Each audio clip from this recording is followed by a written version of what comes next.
Mobile কলে কথা শোনা যায় না। এই সমস্যা কিভাবে সমাধান করবেন? দেখুন, এটা একটু বিরক্তিকর বিষয়। আপনাকে কেউ কল করেছে অথচ আপনি তার কথা শুনতে পারতেছেন না। এটা কিন্তু অত্যন্ত বিরক্তিকর। তাই এই ভিডিওটিতে আমি আপনাদের দেখাতে চলেছি, আপনার মোবাইলে কল করলে বা কল আসলে কথা শোনা যায় না, এরকম সমস্যা যদি আপনার হয়ে থাকে তাহলে কিভাবে সমাধান করবেন? তো মূল ভিডিওতে যাওয়ার আগে ছোট্ট একটা রিকোয়েস্ট করব, ভিডিওটিতে একটি লাইক দিয়ে দিবেন আর ভিডিওটি শেয়ার করে রাখবেন। কারণ প্রয়োজনের সময় আপনি কাজে লাগাতে পারবেন। কারণ যেকোনো সময় দেখা যায় যে আমাদের কথা আসে না এবং কথা শোনা যায় না, এরকম সমস্যা কিন্তু দেখা দেয়। তাই ভিডিওটি শেয়ার করে রাখবেন। তাহলে চলুন সম্পূর্ণ ভিডিওটি মনোযোগ সহকারে দেখতে থাকুন। মোবাইলে কল আসলে কথা শোনা যায় না, এই সমস্যা কিভাবে সমাধান করবেন। তো সেইজন্য আপনারা যে কাজটি করবেন, এখান থেকে আপনার মোবাইলের সেটিংসটি ওপেন করে নেবেন। এখন এখান থেকে মোবাইলের সেটিংস ওপেন করে নিলে এখানে আপনারা পেয়ে যাবেন অ্যাপ অ্যান্ড নোটিফিকেশন নামের একটি অপশন। এখন এখান থেকে আপনারা অ্যাপ অ্যান্ড নোটিফিকেশন এই অপশনের উপর ট্যাপ করবেন। অ্যাপ অ্যান্ড নোটিফিকেশন এই অপশনের উপর ট্যাপ করলে এখানে একটু লোডিং নেবে। লোডিং নেওয়ার পর এখানে আপনারা দেখতে পাবেন সি অল অ্যাপস নামের একটা অপশন চলে আসবে। এখন এখান থেকে সি অল অ্যাপস এই অপশনের উপর ট্যাপ করবেন। ট্যাপ করলে আপনার মোবাইলে যতগুলো অ্যাপ্লিকেশন আছে সবগুলো অ্যাপ্লিকেশন কিন্তু এখানে চলে আসবে। এখন এখান থেকে আপনি যে কাজটি করবেন, এখান থেকে ফোন যে অ্যাপ্লিকেশন আছে সেটা আপনারা খুঁজে বের করবেন। আমি মার্ক করে দেখিয়ে দিচ্ছি। এখান থেকে দেখতে পাচ্ছেন এই ফোন এখান থেকে আপনারা খুঁজে বের করবেন। তারপরে এখান থেকে ফোনের উপর ক্লিক করবেন।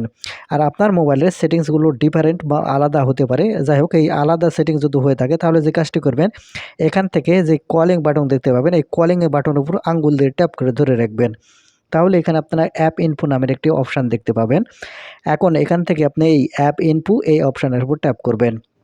দেখুন, এই অ্যাপ ইনফো এই অপশনের উপর ট্যাপ করার সাথে সাথে কিন্তু সেই অপশনে নিয়ে যাবে আমি আগে যেটা দেখিয়ে দিলাম। তো এখন দেখতে পাচ্ছেন সেই অপশানগুলো এখানে চলে এসেছে। এখন যে কাজটি করবেন, এখান থেকে 4 স্টপ নামের একটা অপশান দেখতে পাবেন। এখন এখান থেকে 4 স্টপ এই অপশানের উপর ট্যাপ করলে ওকে বাটন আসবে। এখন এখান থেকে ওকে বাটনের উপর ক্লিক করবেন। তারপরে এখান থেকে ওকে বাটনে ক্লিক করার পরে এখানে আপনারা দেখতে পাবেন পারমিশন নামের একটা অপশান। এটা কিন্তু অত্যন্ত ইম্পোর্টেন্ট। আপনারা এখন এখান থেকে পারমিশন এই অপশানের উপর ট্যাপ করবেন। পারমিশনের উপর ট্যাপ করলে এখানে আপনারা যতগুলো দেখতে পাবেন সবগুলো পারমিশন অ্যালাউ করে দেবেন। তার মধ্যে সবচেয়ে গুরুত্বপূর্ণ যেটা হচ্ছে মাইক্রোফোন। আমি এখান থেকে মাইক্রোফোনটি আপনাকে দেখিয়ে দিচ্ছি। এখানে মাইক্রোফোন ওপেন করে নেবেন।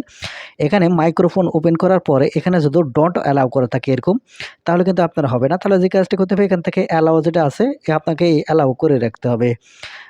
অর্থাৎ এখান থেকে যতগুলো অ্যাপ্লিকেশন যতগুলো অপশন দেখতে পাবেন সবগুলো আপনি অ্যালাউ করে রাখবেন।